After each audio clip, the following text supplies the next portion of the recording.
নমস্কাৰ। নৱবৰ্ষৰ শুভেচ্ছা জনাই আজি আমি আৰম্ভ কৰিছোঁ আমাৰ এই বিশেষ অনুষ্ঠান। আজি অসমৰ কৃষি বিপ্লৱৰ সন্দৰ্ভত এক বিশেষ প্ৰতিবেদন আপোনালোকলৈ আগবঢ়াবলৈ ওলাইছোঁ। আমি এই মুহূৰ্তত উপস্থিত আছোঁ খেত্ৰীৰ চৌপাতলি নামৰ এই সৰু গাঁওখনত।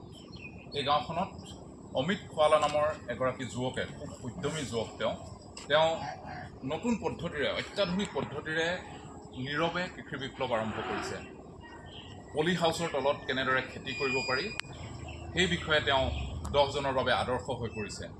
ইয়াত তেওঁলোকে বিভিন্ন ধৰণৰ খেতি কৰিছে, যিসমূহ খেতি সাধাৰণতে বাৰিষাৰ কালত যিটো বস্তু পোৱা নাযায়, যিবিধ পাচলি পোৱা নাযায়, সেইবিধ বাৰিষা কালত ৰাইজক দিব পৰাকৈ তেওঁ ইয়াত পোৱা নাযায়, যিবিধ পাচলি পোৱা নাযায়, সেই সামগ্ৰীবিধ খৰালি কালত তেওঁ কেনেদৰে উৎপাদন কৰি ৰাইজলৈ আগবঢ়াই দিব পাৰে।